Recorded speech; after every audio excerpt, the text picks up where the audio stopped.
Hello and welcome to Persimmon Players' virtual presentation of our production, Earnest in Isolation, which is based on Oscar Wilde's The Importance of Being Earnest. My name is Tom Green. I am the playwright and one of the directors of the show. A couple of quick notes before we start the show. If you are interested in contributing to Persimmon Players to support future productions, there is a note in the comment section that will give you more information on how to do that. Also, coming this spring, the last weekend in March to be exact, we will be presenting Phil Olson's Birthday Club, which will also be a virtual presentation and will be one of the first of this particular show. So we hope you can join us for that. You can find information about that show by going to our website at persimmontreeplayers.org or by going to our Facebook page and searching for Persimmon Tree Players. We hope you enjoy the show.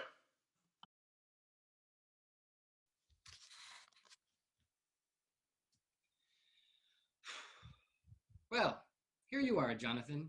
Your first opening night as a director. Hooray! Never could I have imagined an opening night that included me staring at my digital self on Zoom. God, I am so sick of Zoom. Who would have thought that something that sounds so exhilarating could become so tedious? Zoom! Yeah, Zoom. Oscar Wilde, forgive me for the permanent damage I have rendered upon your Earnest. I know not what I have done. Yeah, I really don't know what I've done. This whole process has been a blur. I can't believe it's been 2 months since we had to reinvent this wheel. Hey, Marcus. Hey, Mr. G. How's everything going? Are the technical command center all up and running?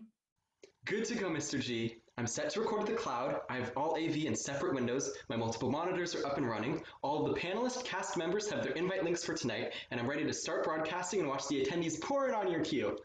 Great!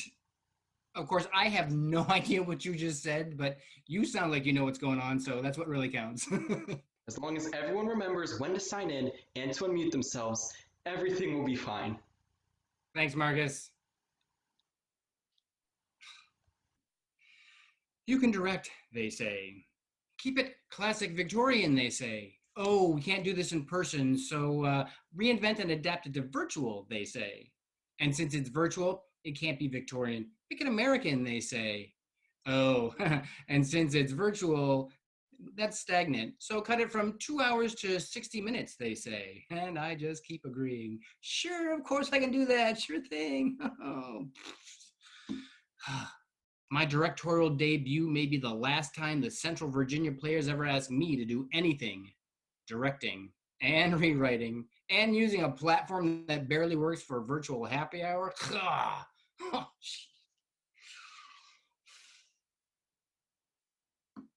No. Be positive. You can do this. The show must go on, even if it's on Zoom. Oh, hello there, Charles. All right, deep breath. And here we go. Hey, Charles, welcome to opening night. You ready for this? Oh, Charles, you're on mute. Sorry, I said I am, but I'm afraid I have some bad news. Oh, no bad news. Wait, did Sarah finally follow through on her threats to quit? Well, not Sarah this time, Scott.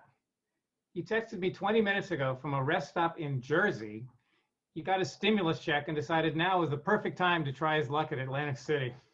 Now is the perfect time? Opening night?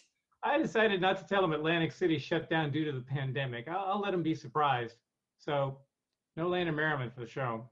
Okay, this is why we plan. Charles, you stepped in for everyone from Algernon to Lady Bracknell in our rehearsals, so you'll have to step in for Scott tonight. Problem solved. Sure thing, boss. Well, 30 minutes to curtain. Everybody else should be showing up any second now. And here's Catherine now. Hi, Catherine. Welcome. Are you ready? Of course I'm ready. I'm always ready. I've been ready to play Lady Bracknell since my days on Broadway. It's the role I was born to play. Right. Well, I can't argue with that. Oh, hold on. Jack and Addie are here. Hey, Eddie. Hey, Jack. Jonathan, I'm so excited. It's my first play. Yay. You'll be great. I love the enthusiasm. Hey, everybody. Hey, Jack, how you doing? Doing pretty well. Hard to believe it's opening night. Yeah, tell me about it. Well, now that almost everyone's here, how you guys feeling about the show? I'm feeling great. I'm Absolutely so fine. Ready to roll? Now listen, everyone pay attention. Wait for my dramatic pauses. I will not have any of you amateurs stepping on my lines. Right. No stepping on Lady Bracknell. Her dramatic pauses already have us running over an hour. We can't afford to wait for her to go back and repeat herself. Oh, hold on. Sarah's here. Hi, Sarah. Glad you decided to join us.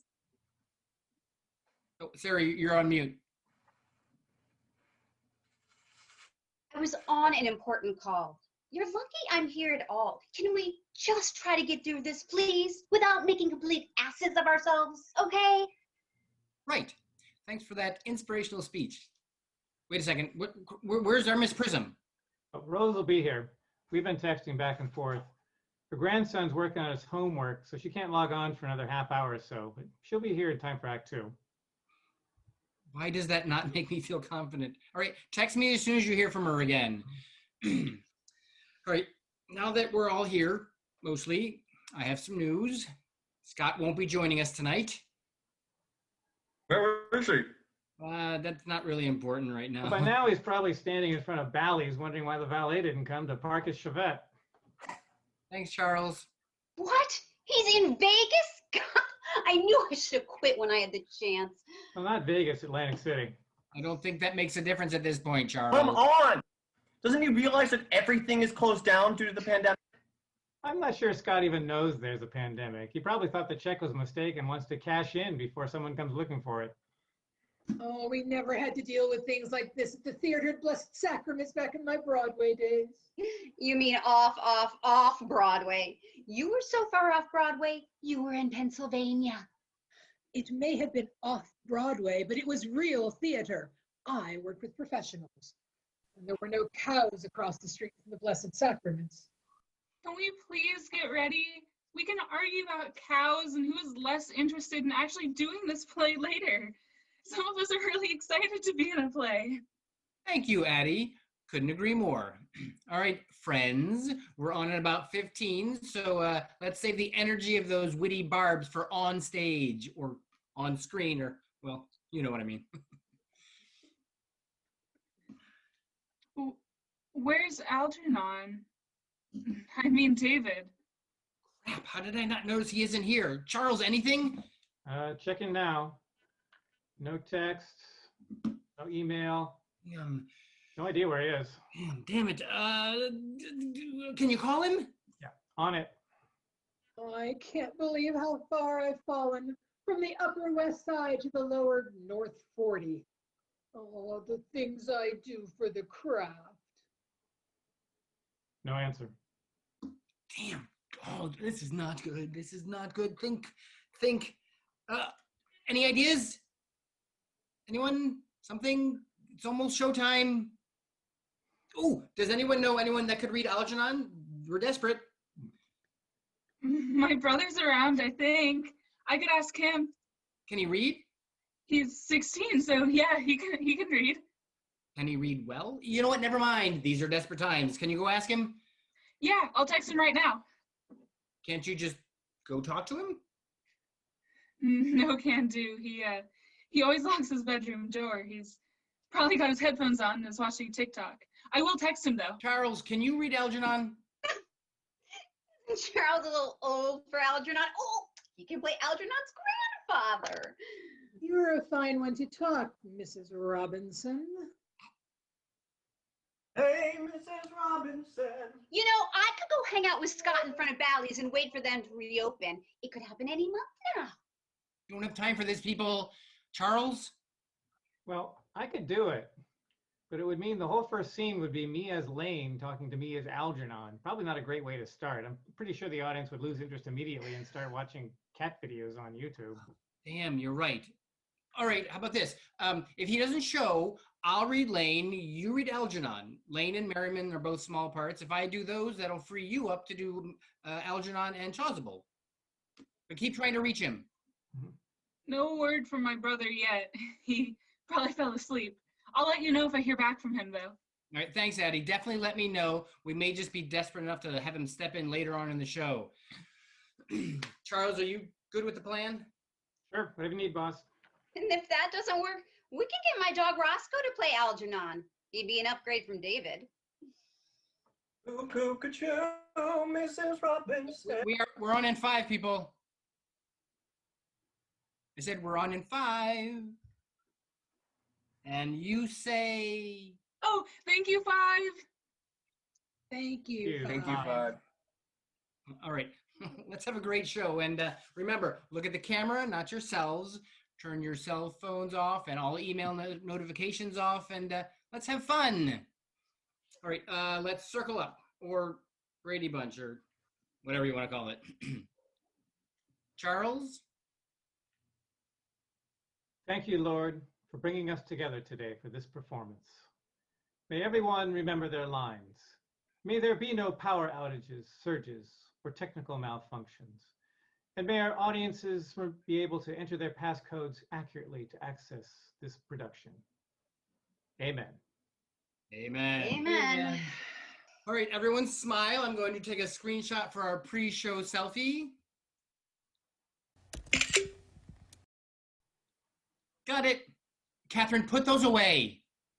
All right, everyone, hide view and break a leg or a processor, or you know what, just have fun.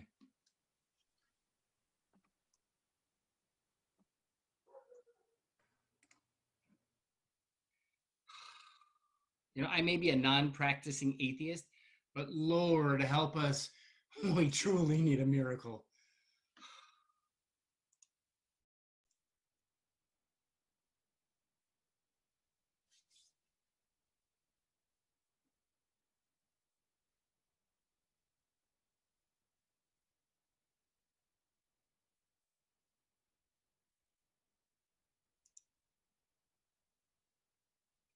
Good evening, and welcome to the Central Virginia Players production of The Importance of Being Earnest. We know these are strange times, and we appreciate you joining us tonight in support of local theater. My name is Jonathan Griffith, and I have had the pleasure of directing this fine group of actors for this show. We have adapted Oscar Wilde's trivial comedy for serious people to this virtual platform, and we hope you enjoy what we've created. And now, without further ado, I'd like to bring out the cast for introductions. First off, and this one's easy to remember, playing Jack Worthing this evening is Jack Baxter to be precise. Hello, everyone. Playing the parts of Algernon Moncrief and the Reverend Canon Chasuble, we have Charles Townsend. Greetings. In the iconic role of Lady Bracknell, we have the esteemed Catherine Davis. Charmed, I'm sure. Playing our Honorable Gwendolyn Fairfax, please welcome Sarah Foster. Good evening. Making her debut with the Central Virginia Players in the role of Cecily Cardew, we have our very own Addie Anderson. Oh, you have to remember to unmute there, Addie. Oh my gosh. Hi, everyone. No worries, Addie, and thank you for reminding us of the trials and tribulations of our new virtual world. In the role of Miss Prism, we have Rose Taylor, who will be joining us for Act 2 when she's able to log on.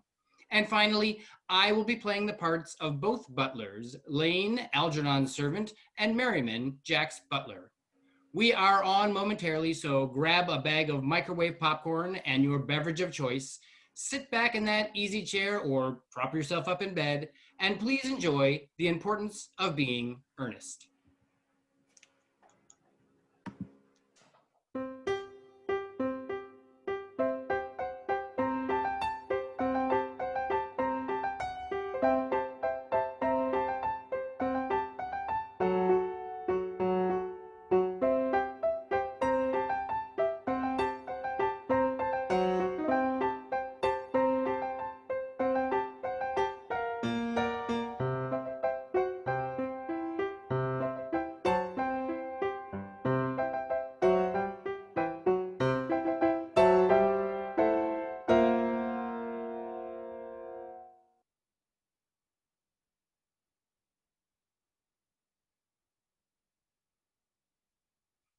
No, sir, I didn't hear what you were playing because I didn't think it polite to listen. And I couldn't hear it very well because it seemed a little muted. I'm sorry about that, for your sake. I don't play accurately. I mean, anyone can play accurately. I play with expression. Yes, sir. And where the hell do you keep the cucumbers? I want to make a cucumber sandwich. Having to make things for myself is such pain. They are in the crisper, sir. The what? Oh, by the way, Lane, I looked at the recycling this morning. 8 bottles of champagne last week. Yes, sir. 8 bottles. And I only drank 3. Why is it in a bachelor's apartment that the servants drink all the champagne? I'm just curious. I attribute it to the superior quality, sir. I have often observed that in married households, the champagne is rarely first rate. Damn, is marriage that bad? Oh, I believe it is very pleasant, sir, though I have had very little experience with it myself up until now. I have only been married once, and that was due to a misunderstanding between myself and a young person. I'm not really interested in your personal life, Lane. No, sir, it is not a very interesting subject. I never think of it myself. I'm sure. That's all for now, Lane. Thank you. Thank you, sir. The crisper. I assume that's part of the refrigerator? Oh, I really don't understand marriage. Ah, here they are. Cucumbers. Oh, that's not too difficult. Maybe I don't need Lane around after all. I can make my own sandwiches. Algie, where are you? You are. Ernest, how are you, my boy? Eating as usual, I see, Algie. I believe it is customary in good society to take refreshment at 5 o'clock. Where have you been since last Thursday? In the country. And what in hell do you do there? Well, when I'm in town, I amuse myself, and when I'm in the country, I amuse others. It's incredibly boring. And whom exactly do you amuse? Oh, neighbors. Got nice neighbors in your part of Westchester? Terrible. I never speak to any of them. How greatly you must amuse them. By the way, you do live in Westchester, right? Westchester? Oh, yes, of course. Oh, hello. Is that a cucumber sandwich? Why, such reckless extravagance in one so young. Who else are you expecting? Or just Aunt Augusta and Gwendolyn? You don't say. Yes, but I'm sure Aunt Augusta won't approve of you being here. Why not? My friend, the way you flirt with Gwendolyn is totally disgusting. It's almost as bad as the way Gwendolyn flirts with you. Oh, I'm in love with Gwendolyn. Oh, I'm going to propose to her. You call that amusement? I call that business. Ugh, you are completely unromantic. Well, I don't see anything romantic about a proposal. I mean, it's very romantic to be in love, I guess, but there's nothing romantic about a proposal. Proposals are usually accepted, and then the excitement is over. If I ever get married, I shall definitely try to forget that I am. I'm sure you will, Algie. Our marriage will be filled with romance. Well, you act like you're already married to her. You aren't, and I don't think you ever will be. Why not? Well, first of all, girls never marry the men they flirt with. Well, that's crazy. No, it's not. It's a great truth. It explains the huge number of bachelors in the world. And second of all, I don't give my consent. Your consent? Ernest, Gwendolyn is my cousin. And before I allow you to marry her, you'll have to clear up the question of Cecily. Cecily? What are you talking about, Algie? I don't know anyone named Cecily. Oh, look what I found. My cigarette case. Have you had it this whole time? Why the hell didn't you tell me? I have been looking everywhere for it. Oh, no, never mind. Now that I look at the inscription inside, I can see there's no way this belongs to you. Well, of course it's mine. You have seen me with it 100 times, and you have no right to read what's written inside. It is a very ungentlemanly thing to read a private cigarette case. Agreed. But this isn't your cigarette case. This cigarette case is a present from someone named Cecily. And you just said you don't know anyone by that name. Well, Cecily happens to be my aunt. Your aunt. Yes, a sweet old lady. She lives in Scarsdale. But why does she call herself Little Cecily if she's your aunt from Scarsdale? From Little Cecily with her fondest love. So, some aunts are tall and some aunts are not tall. That is for them to decide. You seem to think that every aunt should be exactly like your aunt. But why does your aunt call you her uncle? From Little Cecily with her fondest love to her dear Uncle Jack. An aunt can be whatever size she likes, but why would an aunt of any size call her nephew her uncle? Besides, your name isn't Jack, it's Ernest. It isn't Ernest, it's Jack. You told me your name is Ernest. You answered Ernest. I've introduced you to all my friends as Ernest. You look as if your name were Ernest. You're the most earnest-looking person I've ever met. How Yes, can well, you possibly say your name isn't Ernest? well, it is Ernest in the city and it is Jack in the country. And the cigarette case was given to me in the country. Okay.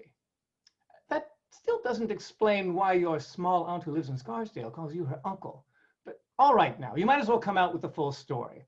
I've always suspected you were secretly a Bunburyist, and now I know that you are. Bunburyist? What the hell is a Bunburyist? I'll tell you as soon as you tell me why you're Ernest in the city and Jack in the country. Well, it's actually not very interesting. Thomas Cardew, who adopted me when I was little, wrote in his will for me to be the guardian of his granddaughter Cecily Cardew. And out of respect, of which you obviously have none, Cecily calls me her uncle. And she lives with me at my place in the country along with her governess, Miss Prism. Where exactly in the country? Oh, no. That is none of your business. You certainly won't be invited there. Oh, I will tell you, it is most definitely not in Westchester. Well, I knew that. I've Bunburied all over Westchester. Now go on. Why are you Ernest in the city and Jack in the country? You aren't mature enough to understand.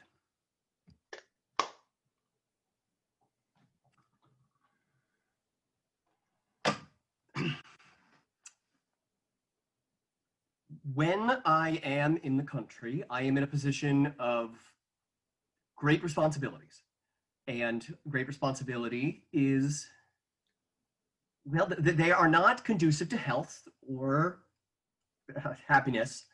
So in order to have some fun, I come to the city and I pretend to have a younger brother who constantly needs my help, and his name is Ernest. And that is the pure and simple truth. Well, the truth is never pure and rarely simple. What you really are is a Bunburyist. I knew you were a Bunburyist. You are the most advanced Bunburyist I know. What are you talking about? You've invented a very useful younger brother named Ernest, so you can come to the city anytime you want. I've invented an invalid named Bunbury, so I can go to the country whenever I want. Bunbury is perfect. If it weren't for Bunbury's poor health, I wouldn't be able to have dinner with you tonight. I'm supposed to dine at my aunt's house this evening. I didn't ask you to dine with me. I know, you always forget to invite me. So annoying. There's nothing more annoying than not getting invitations. You should just dine with your Aunt Augusta. Oh, no way. First of all, I dine there on Monday, and once a week is more than enough to dine with family. And I know who she'll sit me with. She'll sit me with Mary Farquhar, who always flirts with her own husband across the table. The number of women who flirt with their own husbands is scandalous. It looks so bad, like cleaning one's clean linen in public.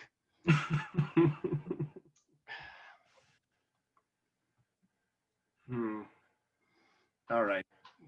I Well, don't want to talk to you about Bunburying.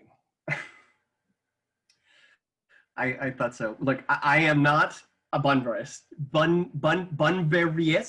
Look, if Gwendolyn accepts my proposal, I'm going to kill my brother. You know what? I'll probably kill him anyway. Cecily's a little too interested in him. Okay, so I am going to get rid of Ernest, and you should do the same with Mr.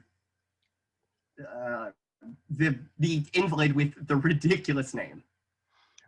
I'll never get rid of Bunbury. And if you ever get married, you'll be glad you know Bunbury. You never know when you might need him. If I marry Gwendolyn, I certainly won't need to know Bunbury.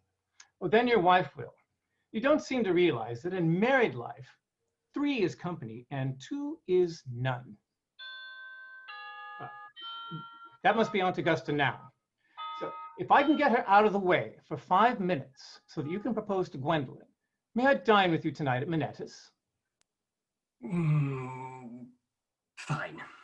I guess so if you want to. Lady Bracknell. Good afternoon, dear Algernon. I hope you are behaving very well. I'm feeling very well, Aunt Augusta. Oh, that's not quite the same thing. In fact, the two things rarely go together. Aunt Augusta, you're sounding very sophisticated this afternoon. How else should I sound? Oh, what is he doing here? Excuse me, sir. Miss Gwendolyn. Ah, Gwendolyn has arrived. Gwendolyn, dear, how nice to see you. I'm always nice to see. Right, Mr. Worthing? You're quite perfect, Miss Fairfax. Oh, I hope not. It would leave no room for development, and I intend to develop in many directions. I've quite a treat for you tonight, Algernon. I'm going to sit you down at dinner with Mary Farquhar. She is such a nice woman and so attentive to her husband. It's delightful to watch them. Aunt Augusta, you may want to adjust yourself so we can see your entire lovely face. Oh, that's better. What the hell are you wearing? Aunt Augusta, I'm sorry to say that I won't be able to dine with you this evening. I hope not, Algernon. You hope not? Rather, you can't miss dinner. It would put my table completely out. Your poor uncle would have to dine upstairs. Fortunately, he is accustomed to that. I'm really disappointed. I just got a message from my poor friend Bunbury is feeling very ill. I should be with him. It is very strange. This Mr. Bunbury seems to suffer from curiously bad health. Yes, poor Bunbury. Well, I must say, Algernon, that I think it is high time that this Mr. Bunbury made up his mind whether he was going to live or to die. This shilly-shallying with the question is absurd. Nor do I in any way approve of the modern sympathy with invalids. I consider it morbid. Illness of any kind is hardly a thing to be encouraged in others. Health is the primary duty of life. I am always telling that to your poor uncle, but he never seems to take much notice as far as any improvement in his ailment goes. I should be much obliged if you would ask Mr. Bunbury from me to be kind enough not to have a relapse on Saturday, for I rely on you to arrange my music for me. It is my last reception, and one wants something that will encourage conversation, particularly at the end of the season, when everybody has said practically whatever they had to say, which in most cases was probably not much. Wait, what? Shilly-shally? I'll talk to Bunbury, Aunt Augusta, if he's awake. I think I can promise you that he'll be feeling better by Saturday. The music, however, is a challenge. Maybe go to my music room to discuss it. Well, yes, thank you, Algernon. It is very thoughtful of you.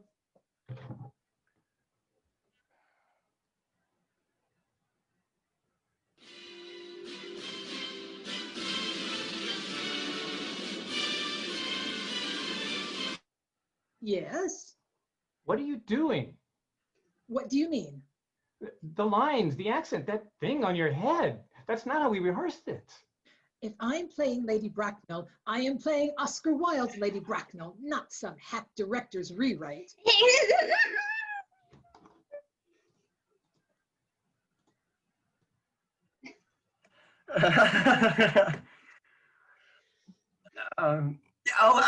Lovely day, eh, Miss Fairfax?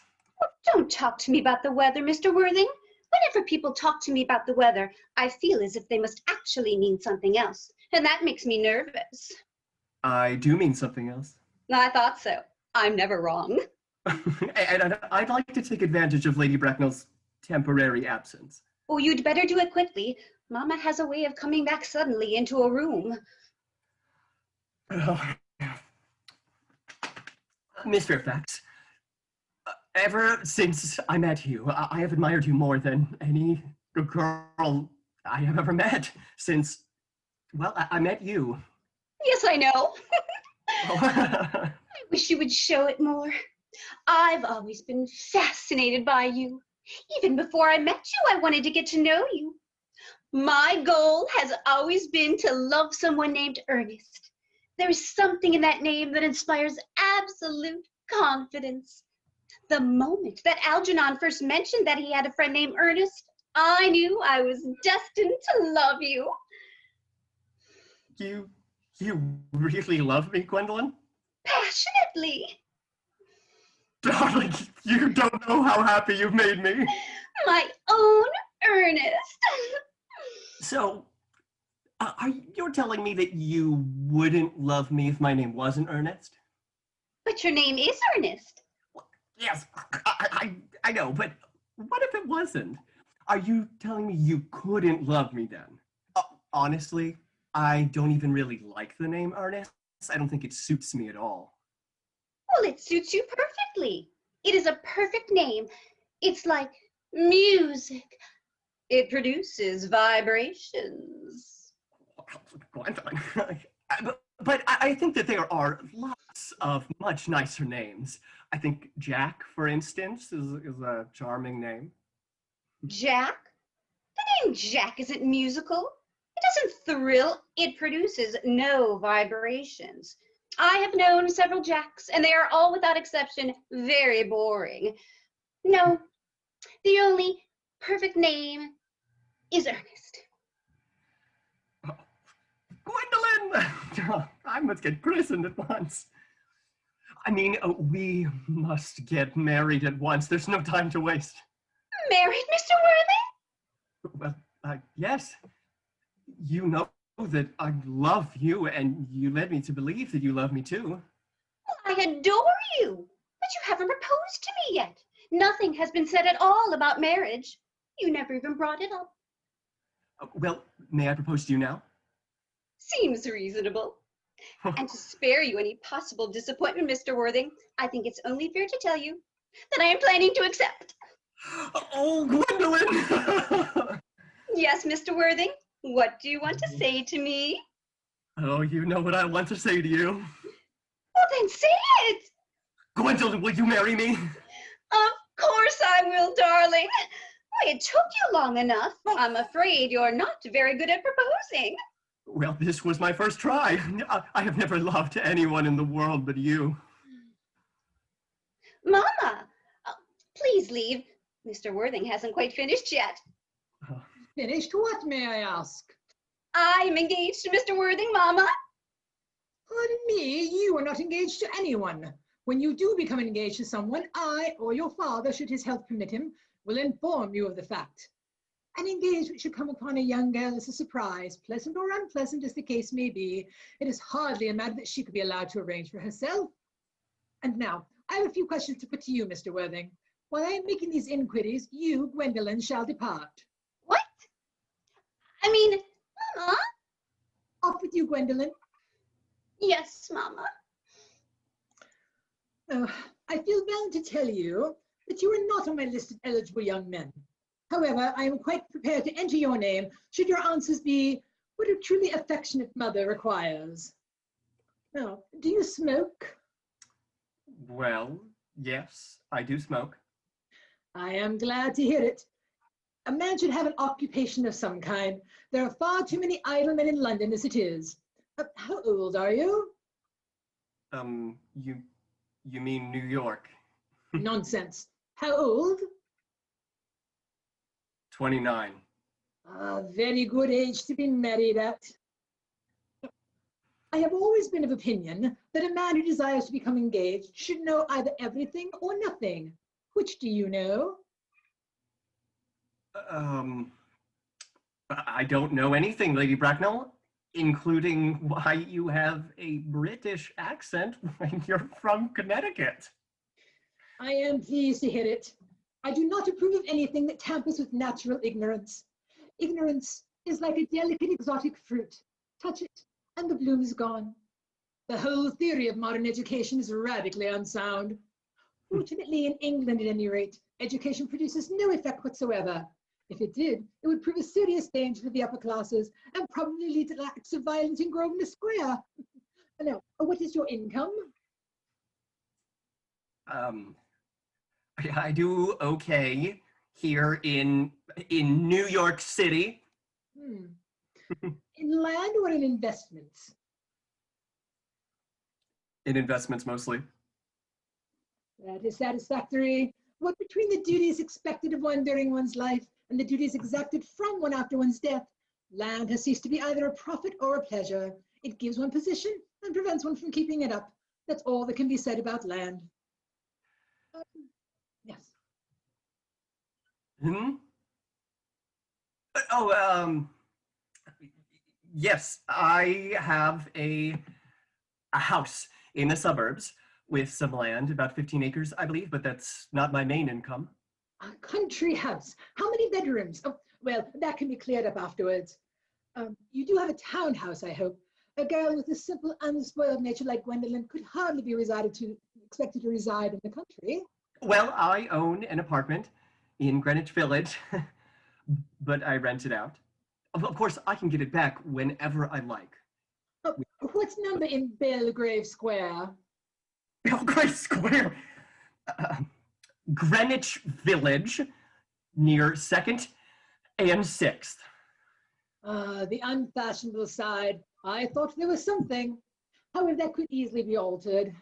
Lady Bracknell, may I speak with you for a moment?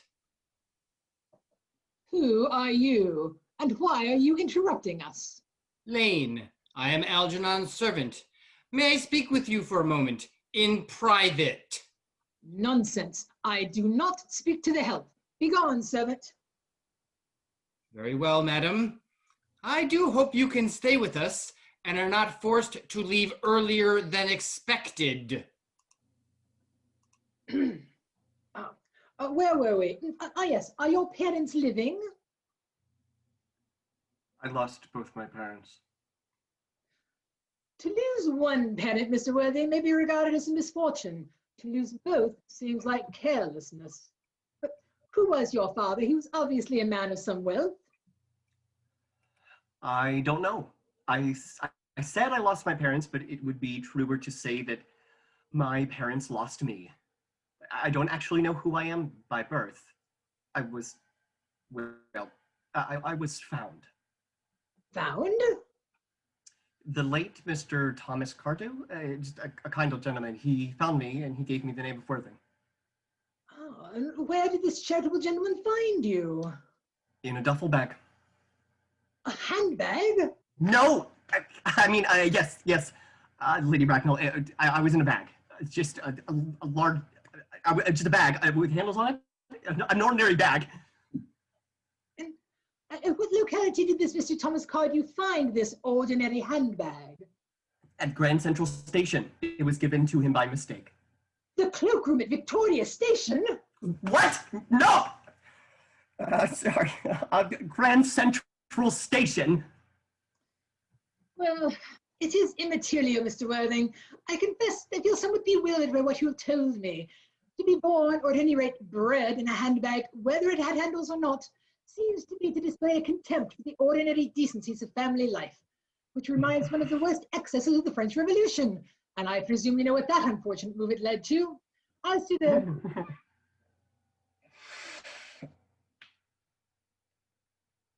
Lady Bracknell? Lady Bracknell? I wonder where Lady Bracknell disappeared to. My apologies, Mr. Jack. Lady Bracknell was called away suddenly. Well.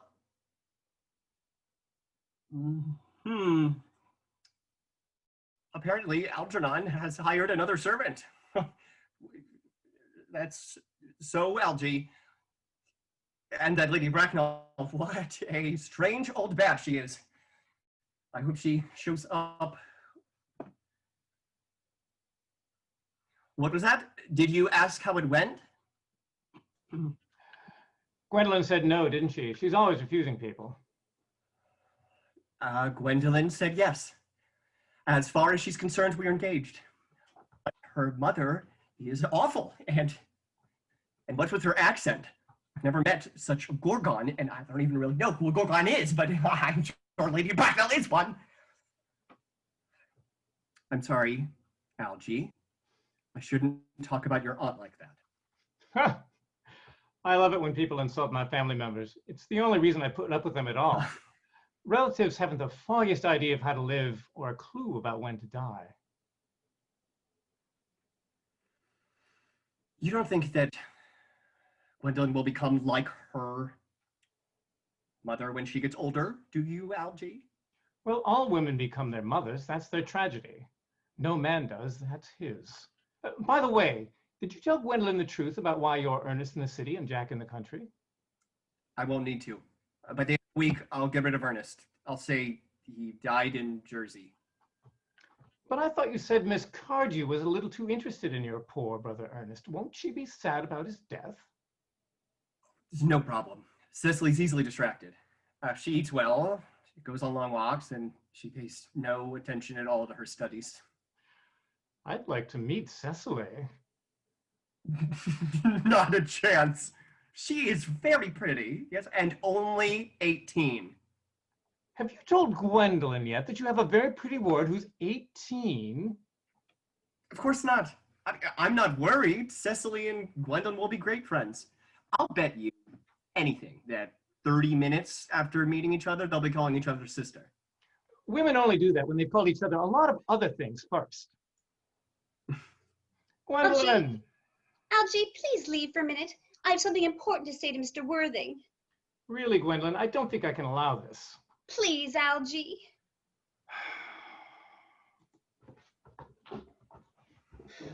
Gwendolyn. Oh, Ernest, we may never be married. From the look on Mama's face, I'm afraid she'll try to prevent it. And then I'll have to marry someone else. And marry often. But nothing that she does can change my eternal devotion to you. Oh, dear Gwendolyn. She told me how you were found and adopted. How romantic. And your name. Oh, I must be with you. Tell me your address in the country. 57 Old Church Road, Greenwich, Connecticut. And how long will you be in the city? Till Monday. Good. You may return, Algie.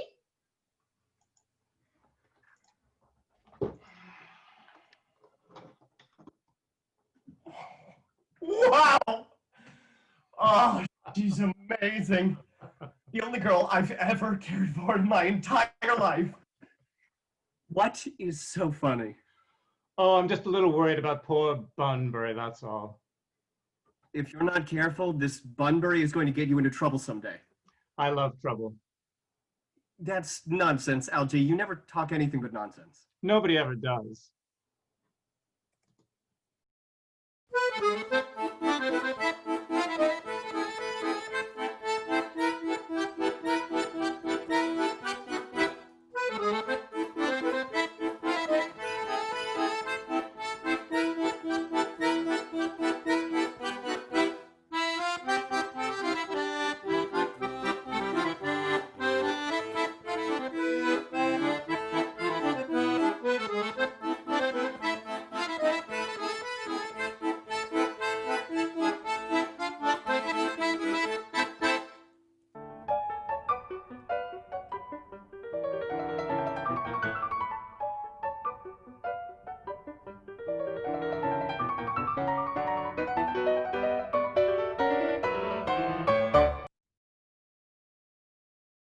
That concludes Act 1 of The Importance of Being Earnest. We will now take a brief intermission, so go refill that drink, use the loo if necessary, and we'll see you soon for Act 2.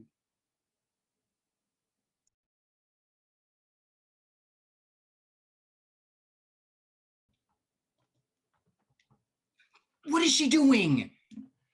The most Lady Bracknell of Lady Bracknells in the history of theater. Which is a little difficult to deal with when she rolls it out for the first time ever on opening night. Let's get everyone in here quick. We only have 2 minutes. Jonathan, I tried to text you. My brother Alex finally responded. He's willing to read Algernon and he's looking over the script right now. Oh, finally some good news. Alex, hey, how you feeling about this? Yeah, sure, whatever. We read it in English class, so I can do it. Great, thank you. You are a lifesaver. Act 2, right? Yes, and thank you again. Now, Lady Bracknell, what are you doing? I have waited my entire life to play Lady Bracknell. I owe it to her and to me to play it as God and Oscar Wilde intended. But no one knows what the hell you are talking about. We're all doing 20th century New York, and you're doing 19th century England. It doesn't make any sense. Okay, look, we don't have time to argue about this. How about this? Keep the accent, even though it makes absolutely no sense in our setting, but please say the lines as written. I'll see what I can do. Alternatively, I can block you, and Charles can do your part. He knows the lines too, and will actually say them as they are written. Fine. Thank you. This is a fiasco. Get it together, people, or I am so out of here. Curbside pickup from the ABC store is sounding more and more appealing. All right, people, we've got this. Act 1 actually wasn't that bad, except for Lady Bracknell shilly-shallying about. Now you are all doing great, and we're on in 30 seconds. Thank you, 30 seconds. Oh, shut up, Addie. Holy shit, where's Miss Prism? Oh no, she can't find the link. She doesn't know how to log on. I'll resend through Zoom. It's too late, we're on in 5 seconds.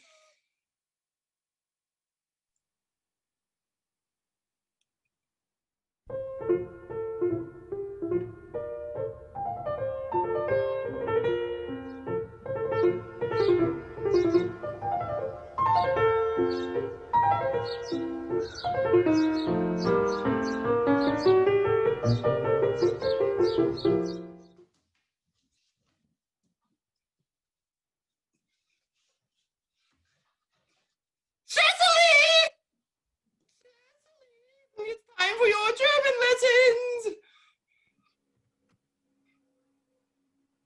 When Miss Prism tells you it's time for your German lessons, it's time for your German lessons. And since I am Miss Prism, I'm telling you it's time for your German lessons. But I don't like German. Child, you know how your Uncle Jack wants you to improve yourself, and he always stresses that you work on your German when he is away in the city. Uncle Jack is so serious. Your guardian is the most responsible young man I know. I suppose that's why he always looks so bored. Cecily, I'm surprised at you. Mr. Worthing has many troubles in his life. You mustn't forget that poor unfortunate brother of his and his constant anxiety about that. I wish Uncle Jack would let his brother come up here someday.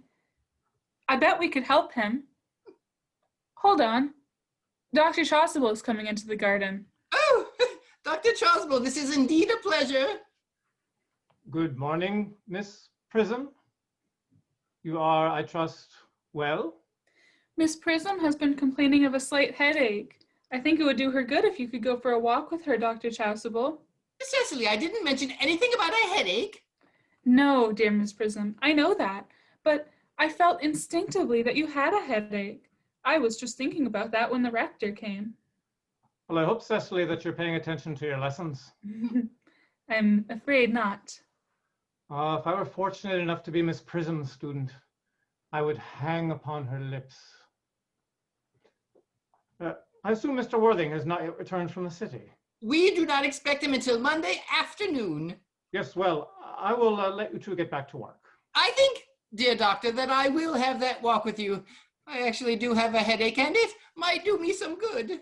Oh, my pleasure, Miss Prism. That would be delightful. Cecily, you will work on your political science in my absence. I'll be back soon. Stupid politics, stupid geography, and stupid German.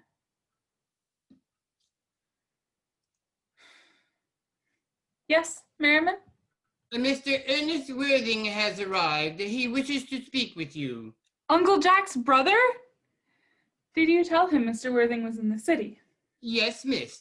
He seemed very much disappointed. I mentioned that you were in the garden, and he said he was anxious to speak with you for a moment privately. Please, send him in. Yes, miss. Here he is. This is a little frightening.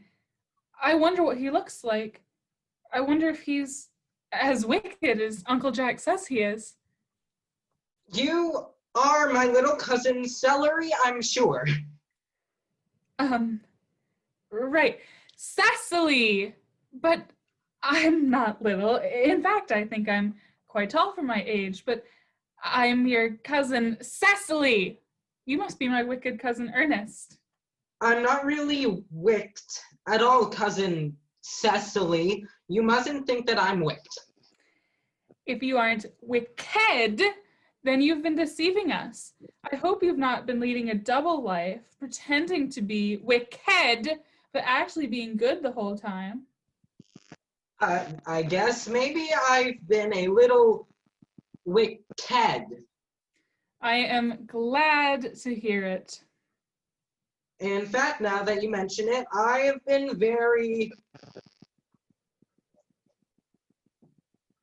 bad. I don't think you should be too proud of that. But I bet it was pleasant. It is much pleasanter being here with you, and that's why I want you to reform me. You can make that your mission, if you don't mind, sister. I mean, cousin. I don't have time this afternoon. What if I work on reforming myself this afternoon? I think you should try. I will. I feel better already. You look worse. That's because I'm hungry. How thoughtless of me. I should have remembered that when one is going to lead a new and improved life, one needs a good meal. Won't you come in? Thank you.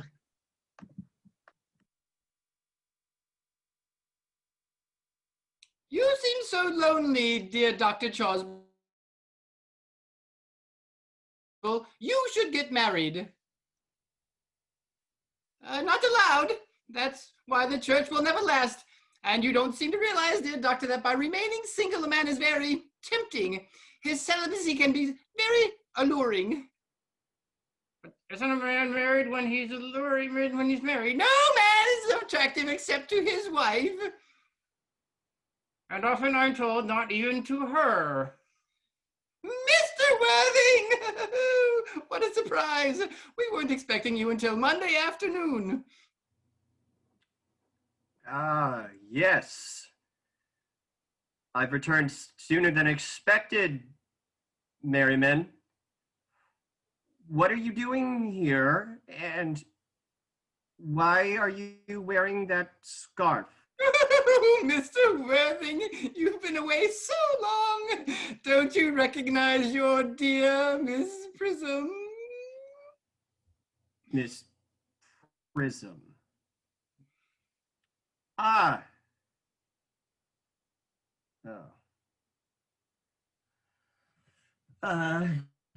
Oh. Dr. Johnson Bowl, I hope you're well, and that your laryngitis is cleared up. Oh, Mr. Worthing, I hope your tone does not suggest bad tidings. My brother. Oh, what has he done now? Still leading his life of pleasure. Oh, dead. Your brother Ernest is dead? Quite dead, yes. Oh, Mr. Worthing, I offer my sincere condolences. At least you have the comfort of knowing you are always the most generous and forgiving of brothers. Oh, poor Ernest. I mean, he had many faults, yes, but it's a sad, sad loss. Oh, very sad indeed.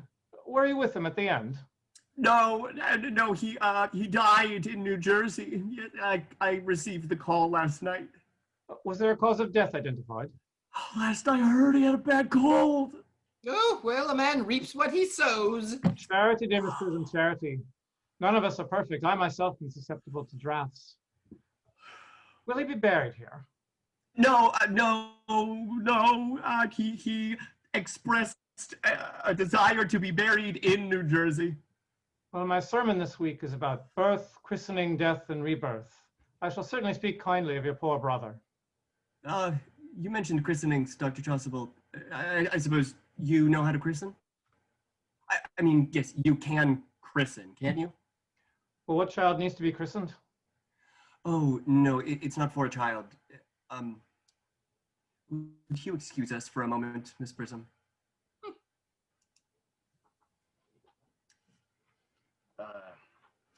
Actually, I have an earnest need to be christened myself this afternoon, if you've nothing better to do.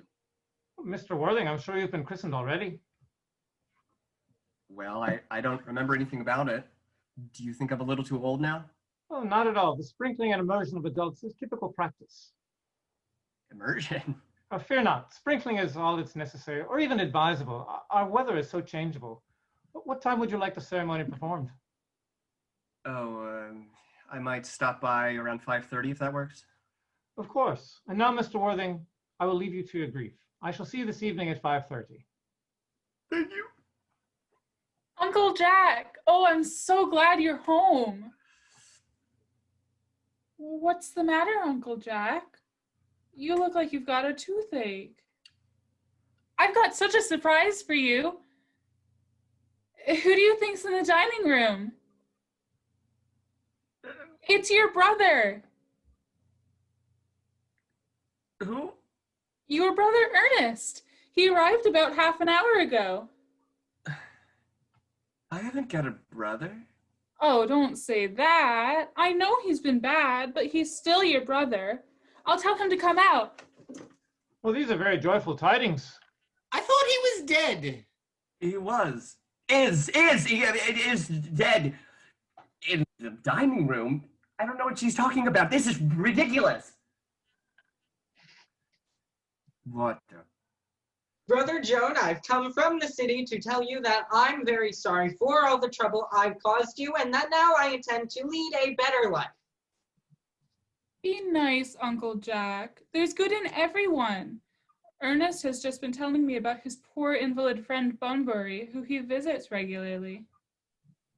Oh, yeah. He's been talking about Bunbury, has he? Yes, he told me all about poor Mr. Bunbury and his terrible health. Brother Joan doesn't seem happy to see me. I expected a warmer welcome, especially since it's the first time I've ever come here. Uncle Jack, be nice to your brother, or I'll never forgive you. Never forgive me? Never, never, never. Fine. But isn't it nice to see them reconcile? I think we should leave the two brothers alone. Cicely, come with us. Certainly, Miss Prism. My job here is done. You've done a beautiful thing today, dear child. Oh, don't count your chickens. I'm happy to have helped. Algie, you need to leave. I don't allow Bunburying here. I have put Mr. Ernest's things in the room next to yours, sir. I suppose that's all right. What? Mr. Ernest's luggage, sir. I have unpacked it and put it in the room next to yours. His luggage. Yes, sir. 3 trunks, a suitcase, 2 hat boxes, and a large picnic basket. I'm afraid. I can't stay more than a week this time. Merriman, order a car. Mr. Ernest has suddenly been called back to the city. Yes, sir. You liar, I haven't been called back to the city. Yes, you have. Your duty as a gentleman calls. My duty?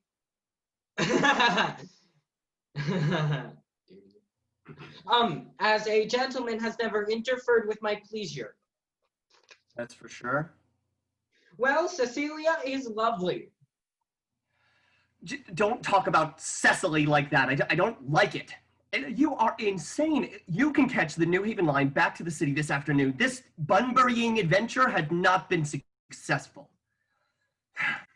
I think it's been a great success. I'm in love with Cecily, and that's everything. Oh, I thought you were still with Uncle Jack. He's gone to order a car for me. Oh, is he going to take you for a nice drive? Going to send me away. You're leaving? I'm afraid so. The car is at the door, sir. It can wait, Merriman, for 5 minutes. Yes, miss. Cecil, I hope I don't offended you if I say that you are the personification of absolute perfection. I'm Cecily, and I'm not offended. Go on. Clear's throat ahem. Ernest, don't, clear your throat, or whatever that was, before you speak. When one is speaking, one should speak clearly and not... Ever since I looked upon your wonderful and incomparable beauty, I've loved you wildly, passionately, devouredly, hopelessly. Don't tell me you love me devotedly and hopelessly. That doesn't seem to make much sense, does it? Addie! I mean, Cecily. The car is waiting, sir. Tell it to come next week at the same time. Yes, sir. Uncle Jack isn't going to like that. I don't care about Jack. God. I don't care about anyone in the world but you. I love you. Cecily. Cecily.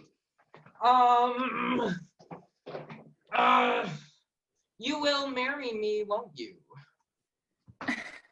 Of course I'll marry you. I've wanted to marry you since before I even met you. What? Well, ever since Uncle Jack first confessed to us that he had a younger brother who was very wicked and bad, you've been the chief topic of conversation between myself and Miss Prism. And of course a man who is much talked about is always very attractive. And it's always been a girlish dream of mine to love someone whose name was Earnest. There's just something in that name that seems to inspire absolute confidence. I feel sorry for any married woman whose husband isn't named Earnest. Do you mean that you wouldn't love me if I had some other name? Like what? Oh, any name you like. Armageddon. But I don't like the name of Armageddon. I mean, Algernon. What about allergy? I might like the name Algie, I guess, but I wouldn't be able to give you my undivided attention. I see. Well, do you have a rectum here in town who can perform churchy duties? Churchly duties. Yes, we have a rector, Dr. Chasuble. I must see him immediately about a very important important business. Oh? I'll be back soon. Miss Fairfax has just arrived to see Mr. Worthing on very important business, she says. Isn't Mr. Worthing in his library? Mr. Worthing headed in the direction of the rectory a while ago. Invite her to come out here. Mr. Worthing is sure to be back soon. Yes, miss. Miss Fairfax? Probably one of the elderly women that Uncle Jack works with in the city. Hello, my name is Cecily Cardew. Cecily Cardew? What a very sweet name. Something tells me that we are going to be great friends. I like you already, and my first impressions of people are never wrong. How nice of you to like me so much after such a short time. May I call you Cecily? Please do. And you'll call me Gwendolyn? Of course. Then it's settled. I hope so. You're here on a visit? Oh, no, I live here.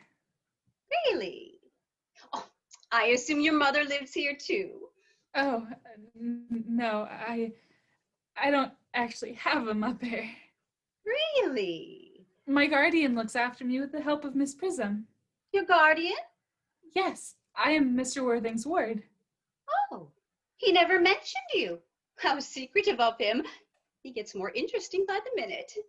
But now that I know he has a ward, I must admit that I wish you were, well, just a little older than you look and not quite so attractive. Can I be honest with you? Of course.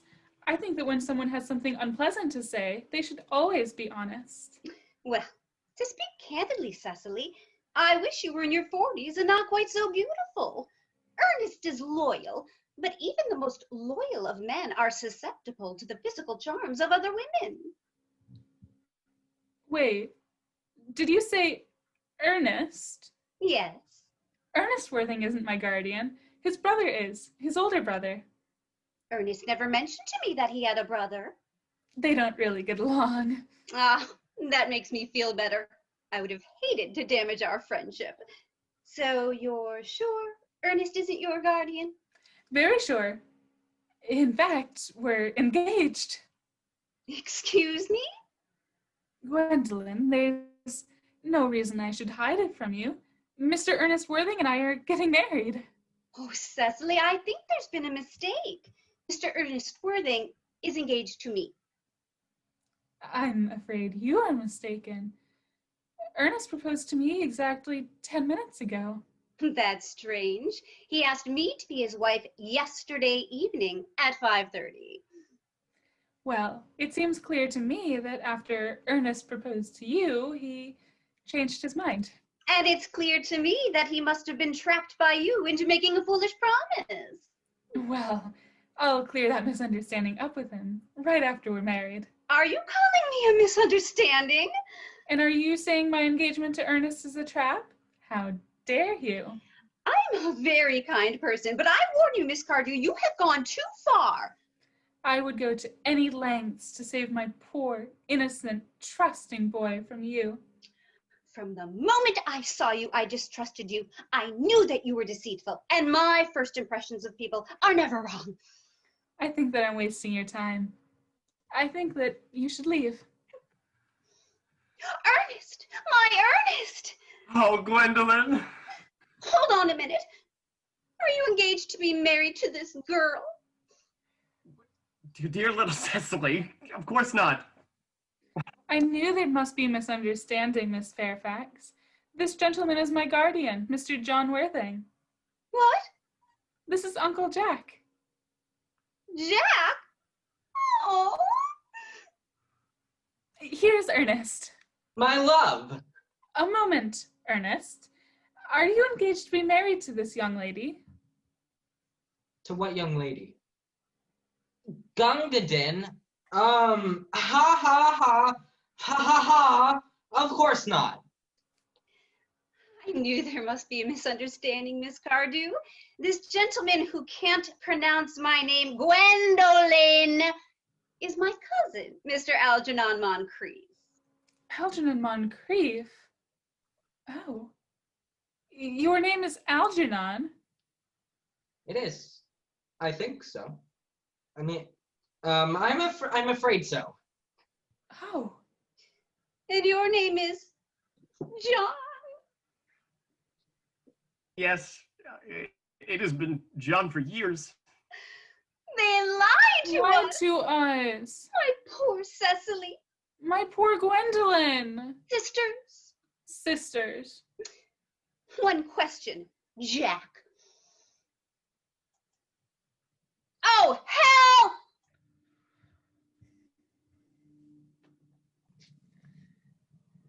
Yes, Gwendolyn? Yes. Gwendolyn had a question, and it was one hell of a question. She and I were just discussing it, and that question was, here it is. I mean, where's your brother Ernest? We're both engaged to be married to your brother Ernest. Cecily and Cecily, I am forced to tell you the truth. which is very difficult for me since I rarely need to do so. But I don't have a brother. Ernest. I don't have a brother at all. No brother at all? None. Oh, you've never had a brother. Never. It's quite clear, Cecily. I mean, it's quite clear to me, Cecily, that neither of us is engaged to be married to anyone. I'm going to go inside. They wouldn't dare follow us, me. So, this is Bunbury? Yes, and it's the best barnberry I've ever done.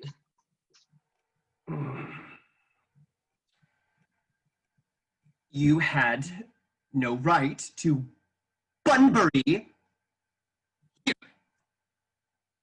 I have the right to Bunbury anywhere I want. Every serious Bunburyist knows that. Well, at least your Bunbury is exposed as a fake. It seems you won't be able to run down to the country anymore, Algie. And you've lost your dear brother Ernest. No more trips to the city for you, I suppose. I don't appreciate your advances on my sweet and innocent ward. And I don't appreciate you lying to a wonderful young lady like Miss Firefox, especially since she's my cousin. I want to be engaged to Gwendolyn Fairfax. I love her. Well, I want to be engaged to Cicely. I adore her. Well, there's no chance of you marrying Cicely. No, just Cicely. Miss Cardew. The chance of you and Gwendolyn being together is unlikely as well. Well, that's none of your business.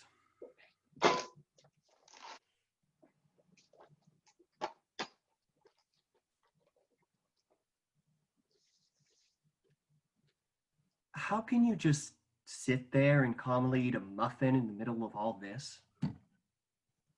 One should always eat muffins calmly. It's the only way to eat them. No, I don't know why you're eating a muffin at all. When I'm in trouble, eating is the only thing that consoles me. Besides, I'm especially fond of muffins. Yeah, well, you don't need to eat them all.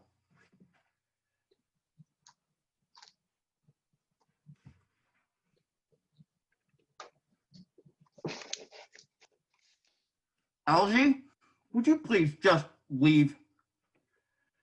You can't ask me to leave without dinner. That's absurd. Besides, I made arrangement with Dr. Chow Subel to be christened as Ernest at 5:45. Yeah, well, I made arrangements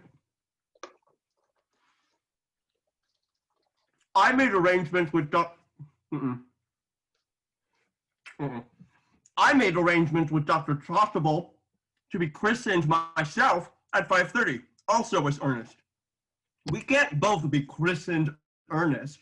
Also, there's no evidence that I've ever been christened by anybody, but you have already been christened. Yes, but I haven't been christened in years. Yes, but you have been christened. That's the important thing. Another muffin? There are only 2 left. I told you I was especially fond of muffins. Algernon, I already told you to go. I don't want you here. Why won't you leave? I haven't finished my muffin.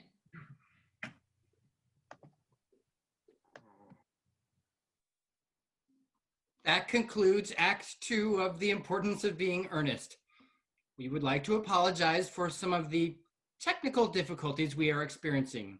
You may have noticed that it was not, in fact, Rose Taylor as Miss Prism, and we seem to be having a few connectivity issues. Please bear with us for a short 5-minute break, and we will be back with the final act momentarily. Oh, this is definitely my debut and my final curtain, all in the same night. Shortest directorial career in the history of theater. Unmute Charles! What happened to Sarah? Oh, I never thought she'd actually quit. I'm going with the assumption that her curbside order was ready at the ABC store, or maybe Atlantic City reopened. Marcus, any idea how we lost Sarah? Sorry, Mr. G. She left the meeting. Well, so now what? Give up? I'm going to assume that everyone that started watching this show has since been distracted by something far more entertaining, like Facebook memes about toilet paper. Maybe we can give the 4 people who are left a coupon good for any show in 2021? I have no words. Well, that's a first. Well, no words means no British accent. This is so much fun. Fun? You call a disappearing diva, an Algernon who can't pronounce a single name correctly, even his own, a bad falsetto Mr. Miss Prism, and a Lady Bracknell who decides on opening night that she's Dame Judi Dench fun?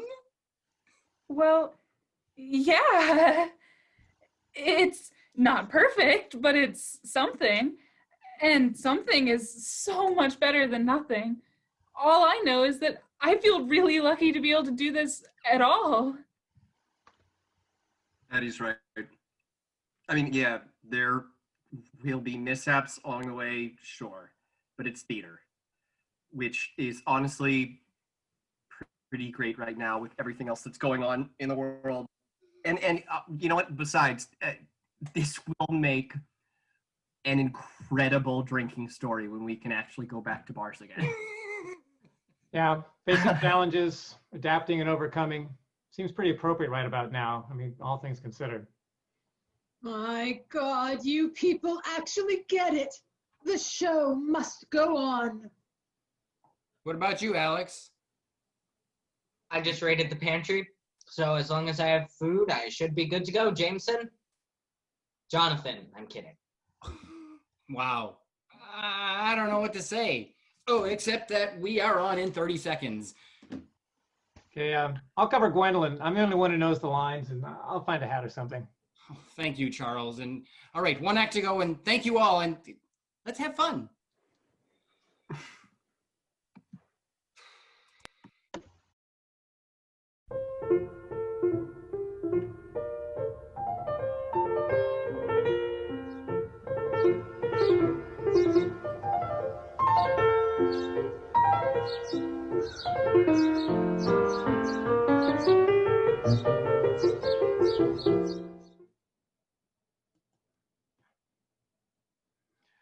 They didn't follow us, so they must feel at least a little sorry.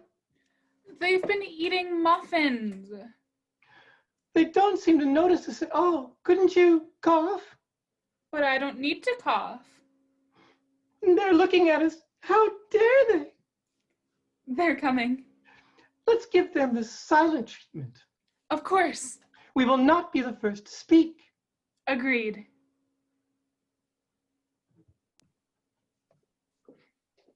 Mr. Worthing, I have an important question. Mr. Moncrief, why did you pretend to be my guardian's brother? I wanted to meet you. That seems reasonable, doesn't it? Oh, yes, dear, if you can believe him. I don't, but it was a good answer. True. Style is more important than sincerity. Mr. Worthing, why did you pretend to have a brother? I suppose it was so you could come to see me whenever you want.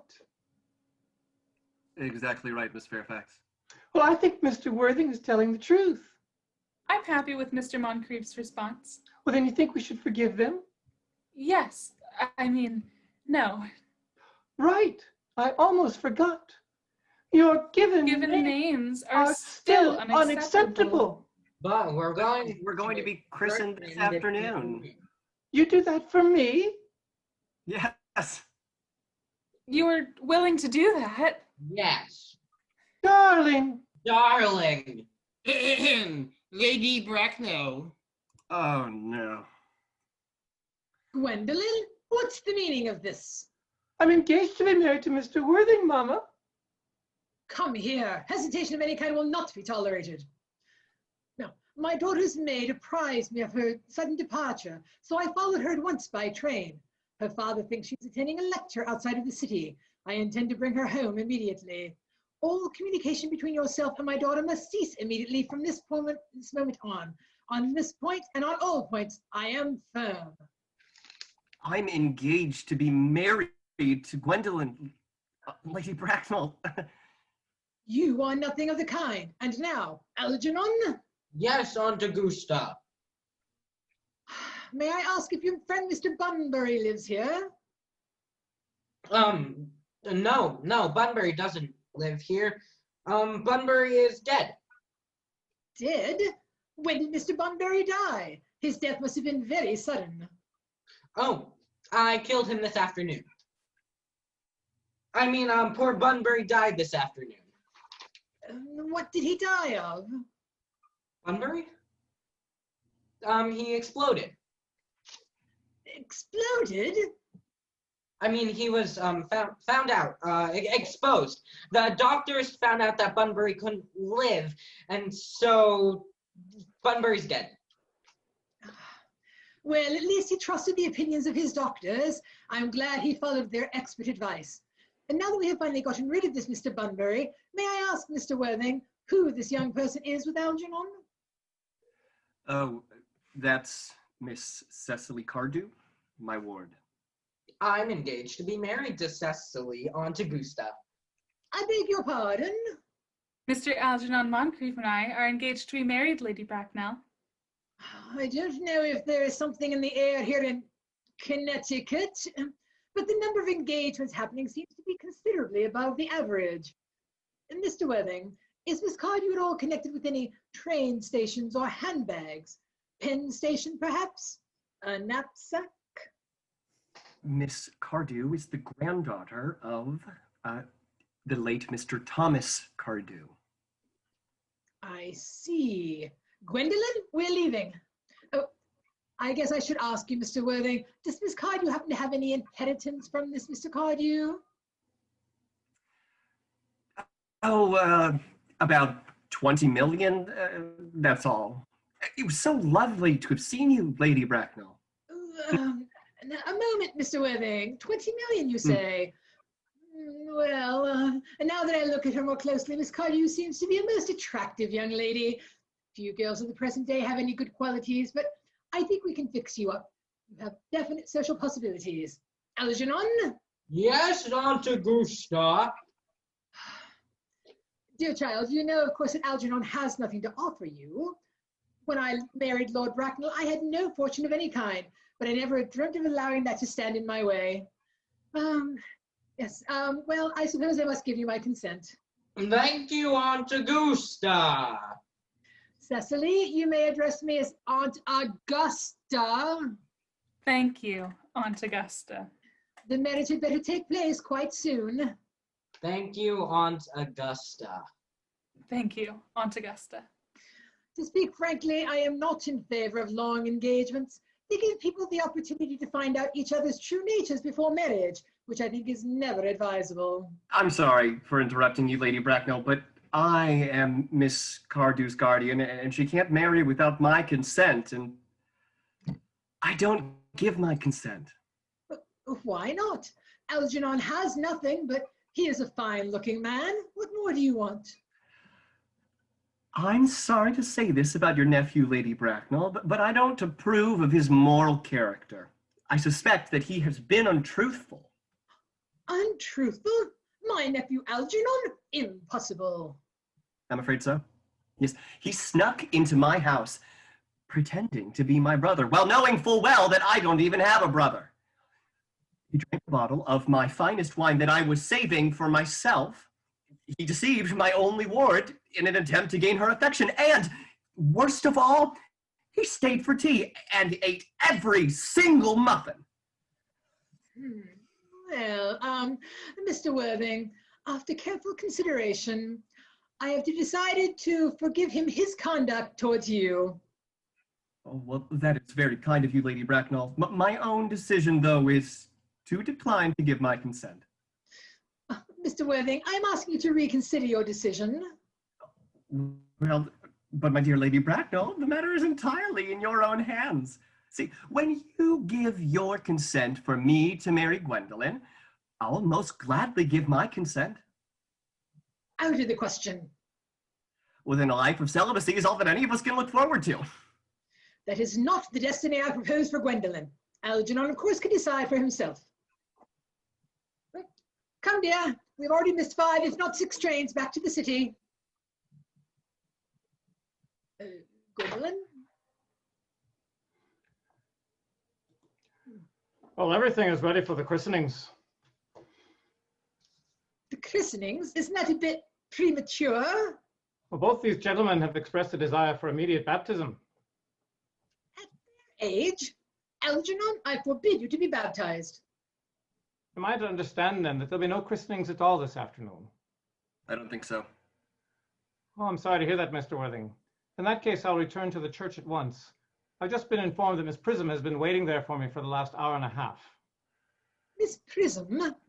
Did you say Miss Prism? Well, yes, Lady Bracknell. I'm on my way to join her now. Is this Miss Prism involved with education? Oh, she's the most cultivated of ladies, the very picture of respectability. It is obviously the same person. May I ask what position she has in your house? I'm a man of the cloth, madam. No, Miss Prism is Miss Cardew's governess and tutor. Well, here she comes now. I was told, dear Canon, that you were expecting me. I have been waiting for almost 2 hours. Prism? Prism? Where is that baby? 28 years ago, Prism, you left Lord Bracknell's house in charge of a stroller that contained a baby boy. You never returned. A few weeks later, through the elaborate investigations of the Metropolitan Police, the stroller was discovered at midnight, standing in a remote corner of Manhattan. Prism, where is that baby? Lady Bracknell, I admit with shame that I don't know. I wish I did. On the morning of the day that you mentioned, a day that is forever branded in my memory, I was preparing to take the baby out in its stroller. I also had an old bag that I was going to use to hold a manuscript of a book that I was working on. In a moment of distraction for which I can never forgive myself, I put the manuscript in the stroller and the baby in the duffel bag. Where did you put the bag? Don't ask me, Mr. Worthing. Miss Prism, this is important. Where did you put the bag? In Grand Central Station. I'll be right back. I have to get something upstairs.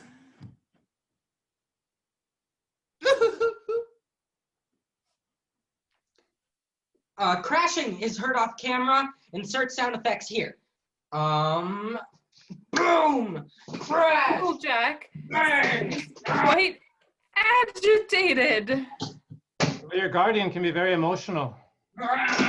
Noise is very annoying. It sounds as if he's having an argument. I hate arguments.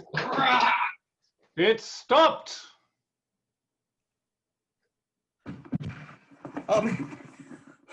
Miss Prism, is this the bag? Please look carefully. Is this the bag you were talking about? The life of more than one person hangs in the balance. Well, I think so. Yes, I recognize the stain on it. Oh, and there it has my initials on it.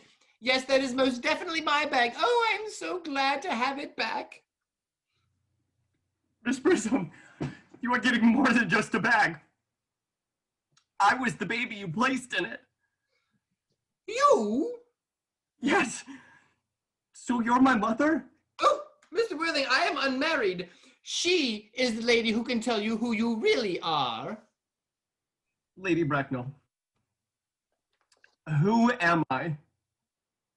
Apparently, you are the son of my poor sister, Mrs. Moncrief, and consequently, Algernon's older brother. She's older brother.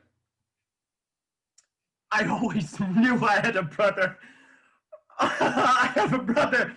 Cecily, how could you ever think that I didn't have a brother? Oh, Algie, you're gonna have to start treating me with more respect. But if you are now someone else entirely, what's your actual name?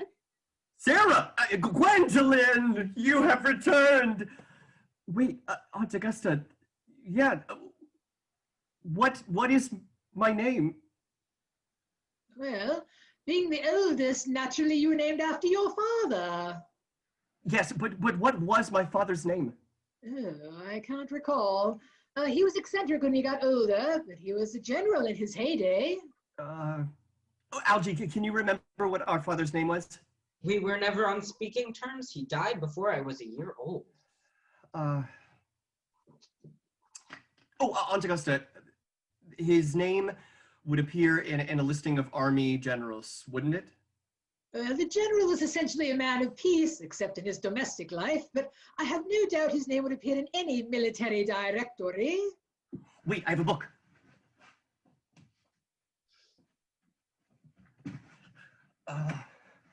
List of army generals.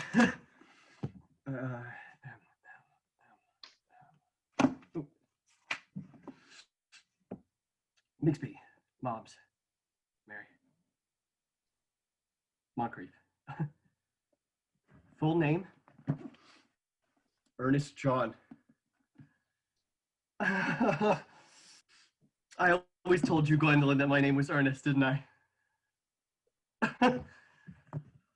Now that I remember that the general's name was Earnest, I knew there was some reason I had for disliking that name. Ernest, my own Ernest. I knew that must be your name. We can be together at last. Gwendolyn, at last. Cecily, at last. LG, at last. Miss Prism, at last.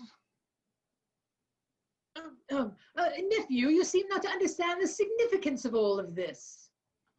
On the contrary, Aunt Augusta, I now realize for the first time in my life the vital importance of being earnest.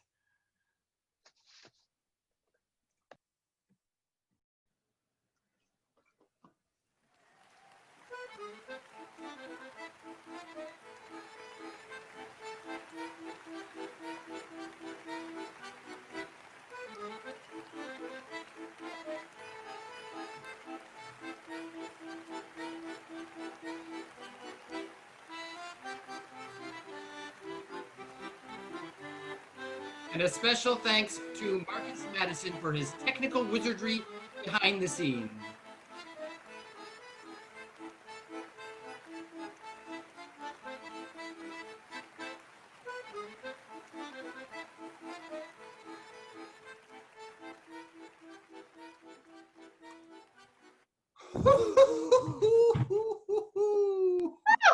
Wow, that was amazing. I am so impressed by all of you. Way to pull it together. Sarah, we thought you were headed for Atlantic City. My power went out. My computer was dead. I couldn't get on my phone. I'm so sorry. I joined as soon as the power came back on. Oh, no, not a problem. We're just glad you made it back. Hey, Jonathan, the early posts on our Facebook page are really positive. Seems like we had a big and appreciative audience. Don't you just love community theater? You know, I think we reached new levels of chaos and dysfunction, but in the end, it always works out, doesn't it? Thank you all. Now, go have a drink, except for you, Addie, Alex, and Marcus. Let's do this again soon. But next time, let's do it in person, hopefully. Hey, stay safe and see you on the other side of all this. Bye, everybody. Bye, Guys, thank everybody. you so much. Meeting you. Well, we did it. I'm not sure exactly what it was, but we did it. You know, I guess Shakespeare was right.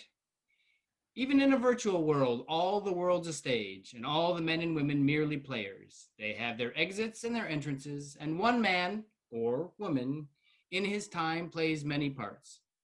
Many parts. Sometimes even in the same show.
Whew. I'm having so many video issues tonight.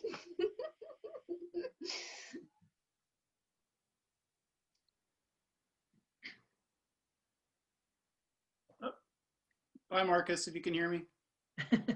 Bye, Marcus. Bye, Marcus.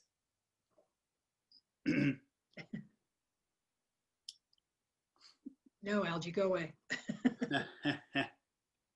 So, yes, we hope you enjoyed the show. For those of you who are still sticking around, and if you have any questions or any shout outs or anything, please pop them in the chat, and we will kind of monitor that chat once I get myself organized here and see if we can share those or get the cast to answer some questions potentially.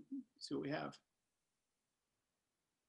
Let's see. We have a question in the Q&A, Tom. Oh, we do. Look at that. He knows how to use this stuff.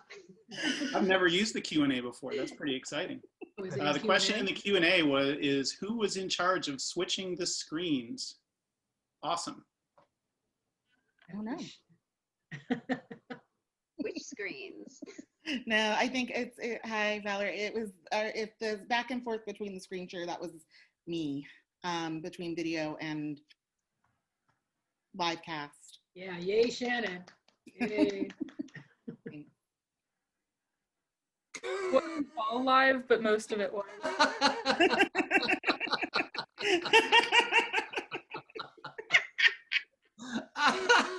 We knew. So we have a question from Christy in the Q&A asking, how did you rehearse on Zoom? I'll start that answer and say yes. The interesting thing about this is that several of us that are here have never actually met in person, right. Which is kind of crazy. A few of us obviously have, but yeah, some of us have never actually been physically together, which is kind of interesting in all this. And I don't know if anybody wants to add anything to about rehearsals, well, but if any of the cast members want to hop in. And some of us are not in this state right now, right? So yeah. Yeah, some of us are on the West Coast. Yeah. I'm in New York. Right. State, not city. It's to answer George's question, we had like 40 people who tuned in for this show. And to Logan Carnes, I can start. What's it like to act without an audience? It's weird. It's really weird because, I mean, it's weird enough acting to a computer screen and then not being able to gauge people's reactions by laughing or clapping or anything is definitely really, really weird. To answer Waylon's question about was it live all the time, I'm going to say mostly. Right. It was about 80%. There was some things that we did with pre-record just to be able to edit and embellish a little bit, but the majority of it was in fact live, which is a little terrifying. But yeah, it was. No, we cannot see Cindy. The audience. Yeah. Tom, Meredith is asking what inspired you to use the importance of being earnest. Oh, good question. So I'll give you the semi-short version. We were doing a play called Moon Over Buffalo back in the spring, and Moon Over Buffalo is a very physical comedy. So we had to be running all over the stage and sword fighting and various things. And then when we were pretty much nearing performances was when we had to shut down for the pandemic. And we tried to convert it to Zoom, and we tried to convert it to like a reading, and it just didn't work. So in thinking about wanting to get something that we could do together again for the fall, I started to look around for, first of all, things that were in public domain, I'll be completely honest, because the other thing we weren't sure about is the ability to not only have to pay for rights to do something, but when you, obviously when you're getting rights to do something, there are restrictions on how you can change it or what you can do with it. So I started to look for something in public domain and found Earnest, and it's so dialogue driven and so satirical and comedic that it just seemed like it would convert well. Rick Cortez is asking what the process was for auditioning people for the roles. You can take that one, Jen. We did Zoom auditions. We did group auditions each night, about 3, 4, 5 people over in each little group reading parts. And did we do 3 nights of that, Tom, or 2? Yeah. And then we had so many great people audition. So we had a very long callback. And then we came up with this brilliant cast. Yeah. All over Zoom. And then the Q&A says, how many plays have we done? Can't count. Many. Well, depends on who you ask. This is I'll start. This is the second play that I have directed that was for adults. Jen and I co-directed a play, not last spring, but the spring before. So it's our second time co-directing. I've directed kids plays more than I can count. So that's where most of my directing experience, and I did direct a show previously for PTP that was kids and adults. It was Phantom Tollbooth several years ago, and Cecily Cardew got to be in that one too, so that was fun. And as far as acting, a bunch over the last probably 10 years. Prior to that, I did not do stage, so I'm a pretty old stage person. Anybody else want to take that one? Well, I think a lot of us have been acting since we were pretty young. Sorry, John, go ahead. No, you're fine. Yeah, I've been doing shows since 5th grade. I've since getting out of college, I've been in over 75 shows. I've directed probably half again that many. I've designed, I've done pretty much everything except costumed and choreography. Choreography is the fun part. Exactly. Costumes are me.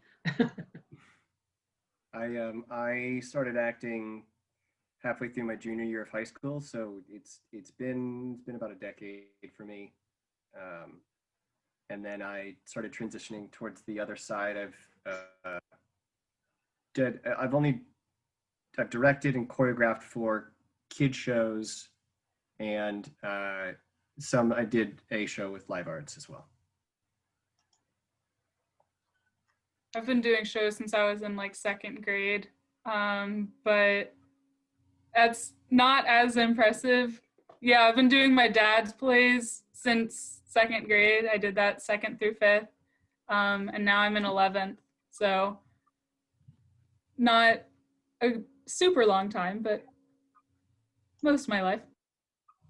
I've been doing plays since I was very young, and I'm very old now, so it's been a long time.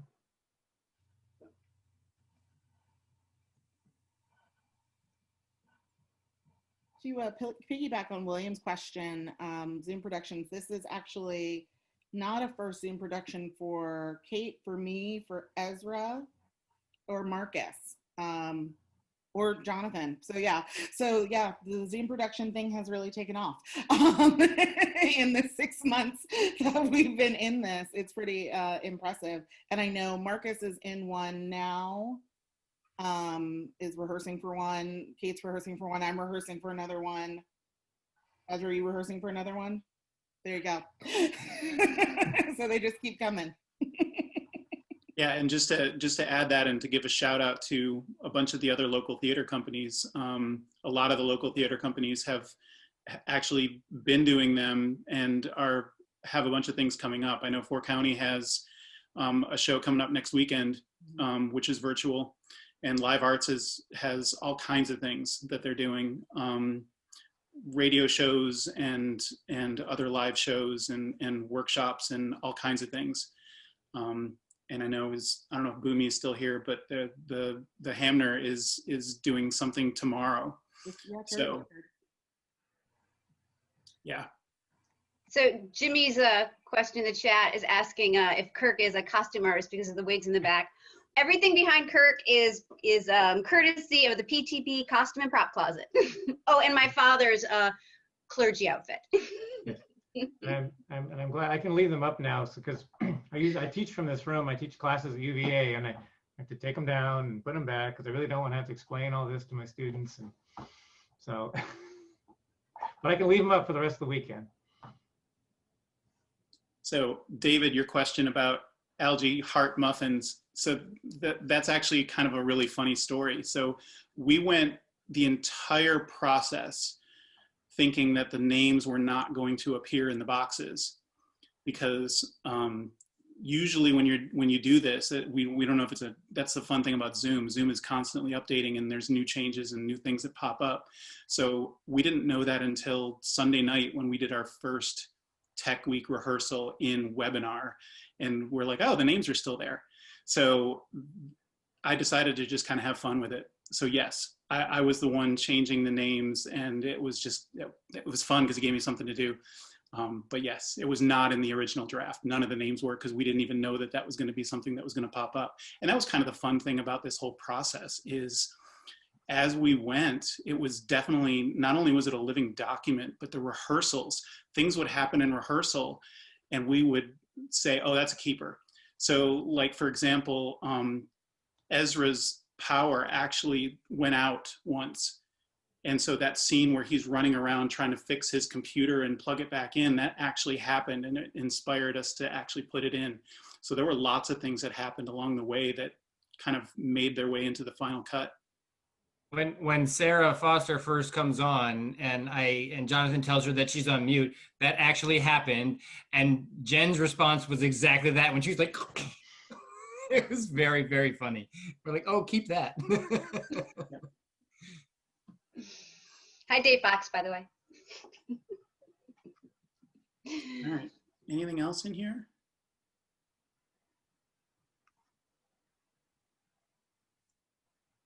I think it's it. I think so too. Thanks for coming, everybody. Yeah, thank you so much for coming and sticking around to chat with us. Wish we could see you in person, hopefully soon. Yeah. Maybe next time. Maybe next time. On the other side. Oh, wait, there's two more. Oh no, thank you. Applause a lot. Thanks for being here, Anne. Bye, Hespies. Are they here? Yeah, well, Laura's still on. Her name's there. Where are you guys looking? Attendees, if you go to the oh yeah, under participants, there's an attendees tab. They're leaving. I can see them dropping out. These rats off a sinking ship. All right, friends, I'm going to end the party if that's okay with everyone. Yeah, sure. Hi, Mom. Oh yeah, I think our dad is here too. Hi, What? Jonathan's mom. Oh, is that Jen Starkey? Is that you? Yeah, yeah, our dad's here. Yeah. Laura got him on. All right, bye everybody. Bye guys, thank you. Hey.